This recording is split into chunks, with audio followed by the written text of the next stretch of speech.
l'envoi des militaires au Congo provoque beaucoup de réactions et à tel point qu'on est sollicité à pouvoir réagir à ce genre de faits observés au Congo. Peut-être,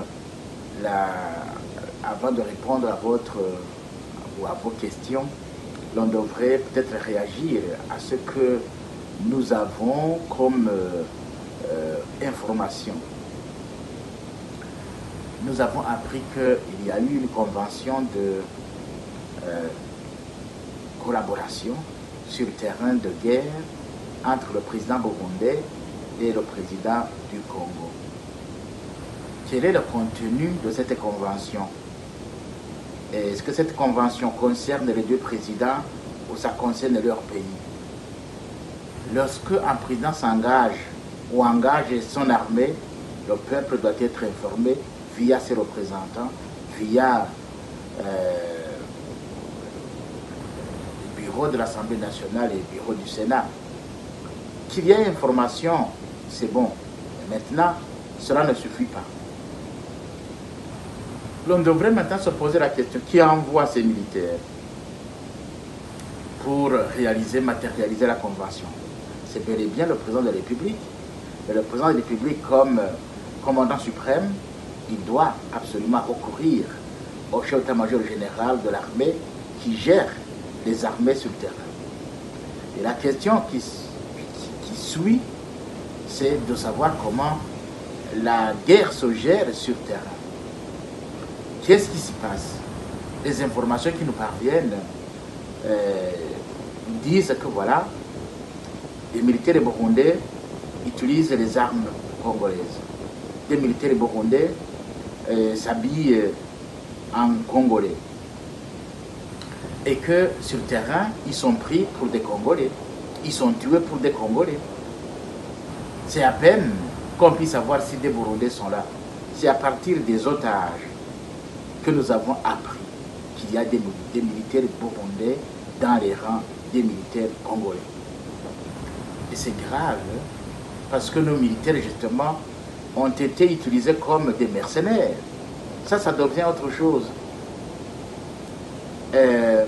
Sur le terrain, on nous dit qu'il y a des militaires qui sont tués et qui sont enterrés à la va-vite dans des fosses communes. Ceux-là qui sont blessés. Dans ces hautes montagnes, ils sont transférés comment du Congo à des hôpitaux du Congo, du Burundi, pour les faire soigner. On n'a pas les informations qu'il faut. L'on nous apprend que c'est là qu'ils sont pris en otage. Ils sont pris en otage, oui, mais que le président burundais a dit, est-ce que ce sont des Burundais ou ce sont des milices ou des combattants du Red Tabara? Voilà, tout simplement. Est-ce qu'on a l'information suffisante? Non. Donc les Burundais avons besoin de l'information suffisante. Il ne suffit pas d'avoir signé la convention entre les deux présidents. Il ne suffit pas d'envoyer ces militaires par l'état-major et que les Burundais soient satisfaits. Non. Qu'est-ce qui se passe au niveau de la guerre? Combien sont tués déjà? Combien ont pris fuite? Combien sont pris en otage? Combien sont blessés? Ben, il faut que l'on sache. Et surtout les familles des militaires qui sont tués. J'apprends de la part des militaires eux-mêmes qui sont allés là-bas et qui sont rentrés, ou d'autres qui ont des informations du terrain, que les parents, les amis, les frères, les familles ne savent pas si ces militaires, si leur militaire est encore en vie ou pas. Parce qu'arrivé là-bas, on leur retire les téléphones pour qu'ils ne puissent pas communiquer. Alors, ce genre de guerre signifie quoi? Une autre dimension importante. La guerre au Congo n'est pas uniquement la guerre au Congo, c'est la guerre internationale, parce qu'il y a des grandes puissances qui cherchent des minerais, qui veulent protéger leurs concessions là-bas. Et est-ce que le Burundi, comme pays, devrait être dans ce jeu où il devrait se tenir à l'écart pour ne pas avoir des problèmes inutiles? Parce qu'avec cela, on va entrer en guerre avec le Congo, on entre en guerre avec le Rwanda, parce que ce sont des questions qui sont posées. Par ailleurs, le président burundais a décidé la fermeture des frontières. Et pourquoi le président congolais, lui, n'a pas décidé la fermeture des frontières, alors que ce sont les deux pays qui sont en conflit? Nous sommes en conflit par voie interposée. On ne devrait pas être en conflit avec le Rwanda. Et ce sont des questions qui nous menacent, notre existence. Parce que si le Burundi entrait en guerre avec le Congo, il est déjà en guerre là-bas. Et si le Burundi entrait en guerre avec le Rwanda, que deviendrait notre pays? Posons-nous la question.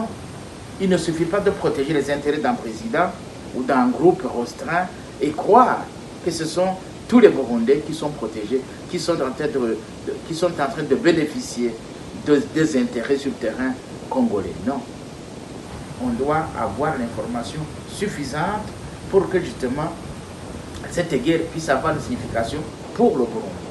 En tout cas, jusqu'à présent, il n'y a pas de raison qui justifie pour les Burundais l'intervention de l'armée burundaise au Congo.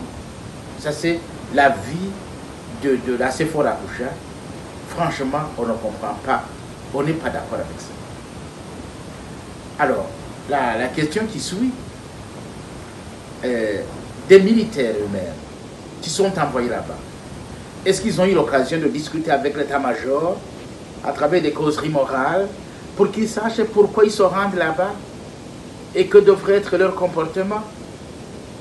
Là, ça devient une question de vie ou de mort. Si les militaires ne savent pas, autant ne pas y aller.